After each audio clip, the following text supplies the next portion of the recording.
My beloved brothers and sisters, you're fasting. You wake up for suhoor. You stay hungry. You stay thirsty. But let me ask you something that might shake your heart. Is your Ramadan actually changing you? Or are there habits, silent habits, that are slowly destroying the reward of your Ramadan 2026? Allah does not need our hunger. Allah does not need our thirst. Allah wants our hearts. The Prophet Muhammad sallallahu alaihi wasallam said that whoever does not give up false speech and bad actions, Allah has no need for him to leave his food and drink. So what are these habits? 1. The habit of the tongue. Ramadan comes, but the gossip remains. The backbiting remains. The sarcasm remains. The arguing remains. You're fasting from food, but you're feasting on people's honor. Every time you speak about someone behind their back, imagine placing your hard-earned Ramadan rewards into their account. Is that what you want? Control your tongue and you will protect your fast. 2. The habit of the eyes scrolling. Hours disappear, nights disappear.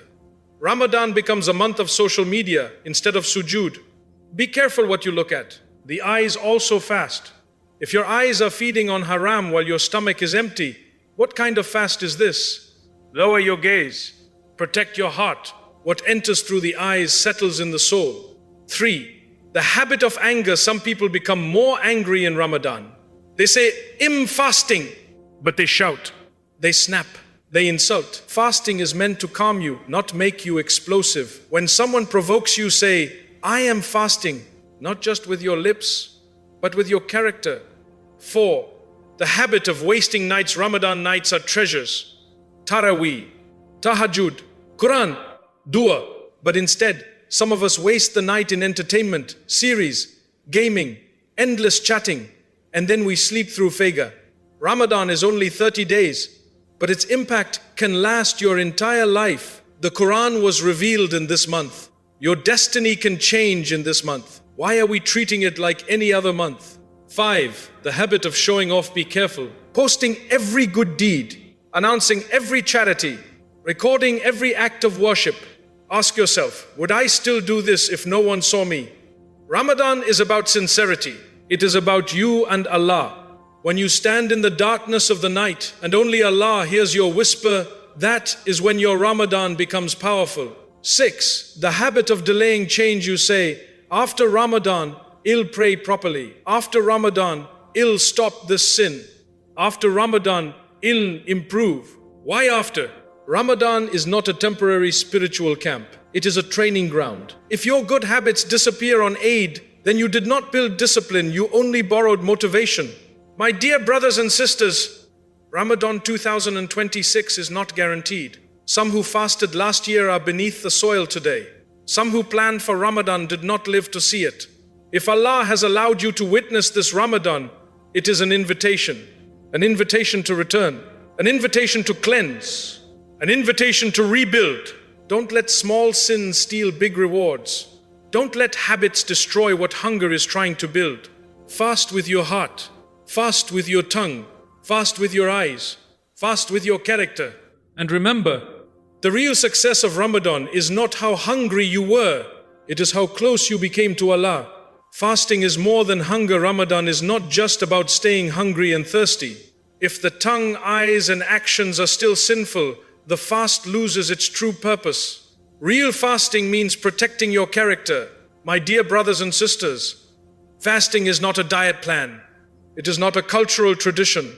It is not a seasonal ritual we perform once a year and then forget. Fasting is an act of worship designed to transform the heart before it ever touches the body. You can stay hungry all day. You can stay thirsty until sunset. Your lips can become dry, your stomach can growl, and your body can feel weak, yet your fast may still be weak in the sight of Allah. Why? Because fasting was never meant to be limited to food and drink. The Prophet Muhammad sallallahu alaihi wasallam warned us that whoever does not give up false speech and evil actions, Allah has no need of him leaving his food and drink. Reflect on that. Allah does not need your hunger. Allah does not benefit from your thirst. The one who provides food to every creature does not need you to skip a meal. What he wants is your obedience. What He wants is your consciousness of Him. What He wants is your heart. Real fasting begins with the heart. When you fast properly, you become aware that Allah is watching you. You are alone in your room, no one around you, and there is water right in front of you. No human being would know if you took a sip, yet you refuse. Why? Because you know Allah sees you. That is taqwa. That is the soul of fasting. Now imagine carrying that same awareness into your speech. Before you speak about someone, you pause. Before you lie, you stop. Before you mock, you think. That is when your tongue begins to fast. How many of us fast from food, but not from gossip? We sit at the iftar table discussing other people's lives. We forward messages without verifying them. We laugh at someone's mistake. We criticize, we complain, we argue. And then we wonder why Ramadan feels empty. Your tongue can destroy in seconds what your hunger built in hours. Then there are the eyes. Ramadan comes, yet the scrolling continues. Hours pass on social media. Inappropriate content appears, and instead of lowering the gaze, we justify it. The eyes were not created to consume everything. They were created to guide the heart toward good. When the eyes are undisciplined, the heart becomes restless. The ears must fast too. What are we listening to? Backbiting? Vulgar jokes? Music that pulls the heart away from remembrance? Ramadan is the month of Quran. The same ears that hear entertainment for hours struggle to listen to 10 minutes of recitation. This imbalance shows us that something is wrong. Even our thoughts need to fast. Envy, pride, arrogance, hatred. These diseases of the heart do not disappear just because we are hungry. Ramadan is meant to cleanse them. When you feel hunger, it softens you. It reminds you of your weakness. It reminds you that you are dependent on Allah for every bite and every sip.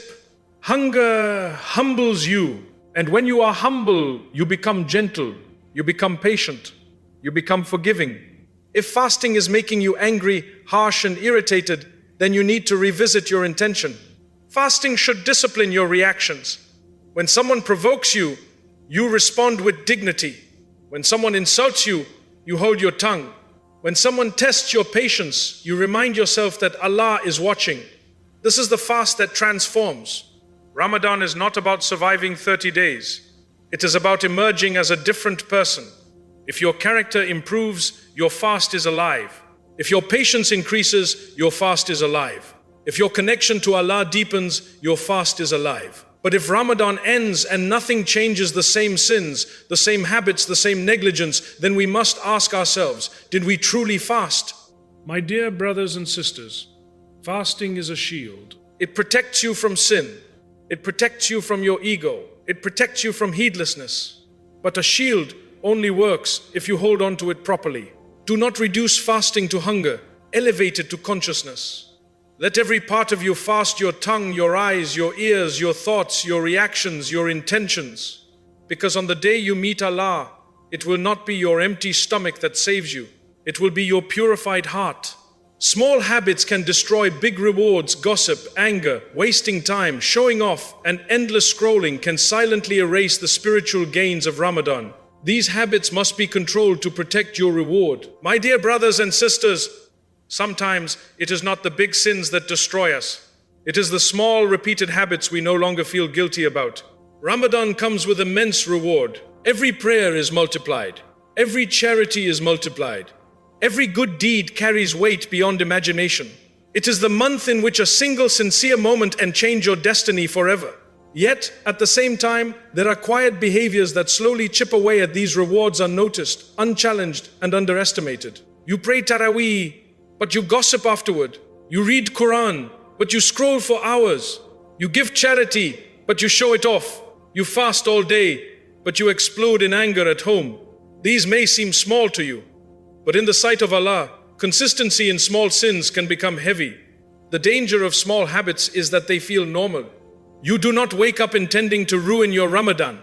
You do not plan to lose reward. But one careless conversation turns into backbiting. One harmless scroll turns into inappropriate content. One defensive reaction turns into harsh words that wound someone's heart. And slowly, the sweetness of Ramadan fades. The Prophet Muhammad ﷺ taught us that a person may fast and gain nothing from it except hunger and thirst. Reflect on that deeply. Imagine standing on the day of judgment, believing you have mountains of reward, only to discover they were emptied because of habits you refuse to control. Backbiting is not just talking, it is consuming the good deeds you worked so hard for. Lying is not just a small excuse, it stains the heart. Arrogance is not just confidence, it poisons sincerity. Showing off is not just sharing, it can turn worship into performance. And perhaps one of the most dangerous habits today is wasting time. Ramadan is limited. 30 days, 30 nights. Each sunset is one less opportunity. Yet how easily we let hours disappear in entertainment, distractions, and meaningless conversations. The same person who says, "I don't have time to read Quran," somehow has time to watch episode after episode, scroll endlessly, and engage in arguments online. Time is your capital in Ramadan. Every minute is either building your hereafter or weakening it. Anger is another silent thief. When you are hungry, your patience is tested. That is the point. Fasting is meant to train you to control yourself. But if hunger becomes an excuse for bad behavior, shouting, snapping, disrespecting parents, hurting siblings, then the fast has not disciplined you, it has exposed you. And then there is riya, showing off, the desire for people to see your worship. Posting every iftar distribution, recording every act of charity, announcing how many juz you completed. Ask yourself honestly, if no one could see it, would I still do it? Sincerity is fragile. It is easy to lose and difficult to restore. Ramadan is not about impressing people. It is about standing before Allah with humility. The most powerful deeds are often the ones no one knows about. A tear in sujood, a quiet dua in the darkness, a secret charity, a silent struggle against temptation. Small habits repeated daily shape who you become. If you allow small sins to continue in Ramadan, they will follow you after Ramadan. But if you break them now, you weaken their hold on your heart. Do not underestimate the effect of just this once. Shaitan does not need you to commit major sins in Ramadan. He only needs you distracted. He only needs you careless. He only needs you comfortable with minor disobedience. Protect your rewards like you would protect your wealth. If someone tried to steal money from you, you would react immediately. Yet when habits steal your hasanat, you remain calm. Why? Because the loss is invisible.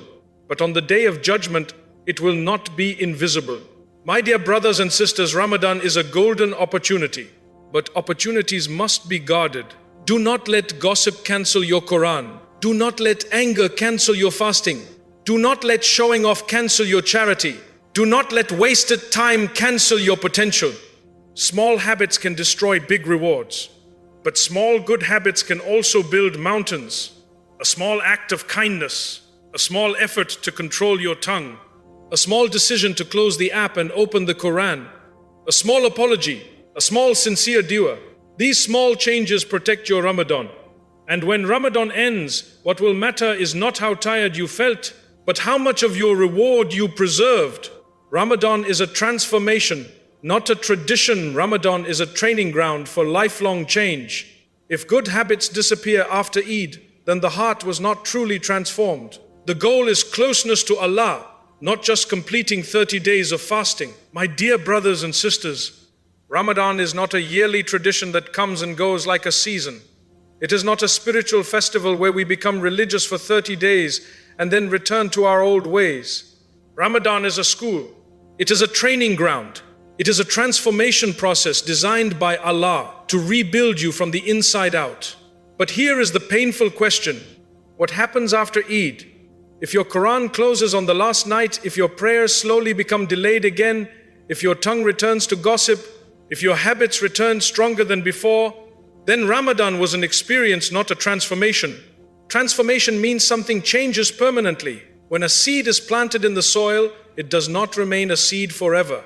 It breaks open, it grows roots, it pushes through the darkness, it becomes something new. Ramadan is meant to do that to your heart. It is meant to break your bad habits and grow new ones. You wake up for suhoor, proving to yourself that you can wake up early. You pray Taraweeh, proving that you can stand longer in Salah. You read Quran daily, proving that you do have time. You control your anger, proving that patience is possible. Ramadan shows you your potential. It shows you that you are stronger than your excuses. Many people say, I can't pray 5 times a day consistently. But in Ramadan, they do. They say, I don't have time for Quran. But in Ramadan, they find time. They say, it's too hard to avoid certain sins. But in Ramadan, they reduce them. So what changed? The month changed your environment. The atmosphere changed. The masjid became alive. The reminders increased. Shaitan was restrained. Your focus improved. But the real purpose was not to depend on Ramadan. The real purpose was to learn discipline that survives after it. Ramadan trains your nafs. It teaches you that you do not need to obey every desire. When you feel hunger, you do not eat. When you feel thirst, you do not drink. When you feel anger, you try to restrain it. That is self-control. If you can control halal things like food and drink for Allah, then you can control haram things too. Ramadan is proof that change is possible, but change requires continuation. The Prophet Muhammad sallallahu alaihi wasallam taught us that the most beloved deeds to Allah are those that are consistent, even if small. Notice not the biggest deeds, not the most dramatic deeds, but the consistent ones.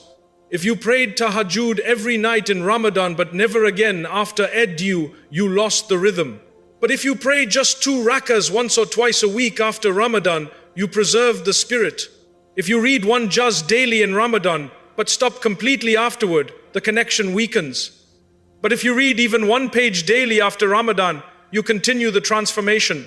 Ramadan is like a spiritual reset button. It cleans your heart. It softens your soul. It reminds you of your purpose. But if you immediately return to the same sins, the same distractions, the same negligence, then you are undoing the reset. Transformation means your priorities shift. Before Ramadan, maybe you chased entertainment.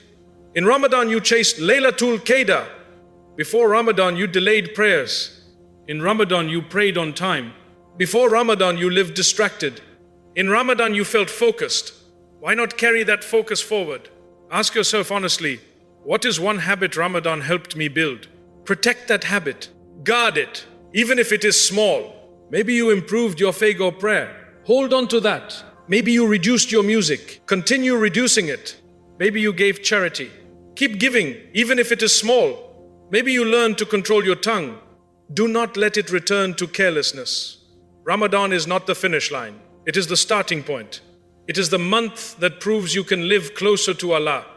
And remember, we are not guaranteed another Ramadan. If this was your last Ramadan, would you be satisfied with how you left it? Do not let Ramadan become a beautiful memory with no lasting effect. Let it become a turning point. Let it be the month you looked at your life and said, enough. Enough of the same sins. Enough of the same excuses. Enough of delaying repentance. True success is not celebrating Eid with new clothes. True success is celebrating Eid with a new heart. If you exit Ramadan more conscious of Allah, more disciplined, more sincere, more humble, then you succeeded. But if you exit exactly the same as you entered, then you missed the gift. My dear brothers and sisters, Ramadan is temporary. Transformation is permanent. Do not let the month end without allowing it to change you. May Allah accept our fasting. May Allah purify our hearts. May Allah allow Ramadan 2026 to be the Ramadan that transforms our lives forever. Ameen.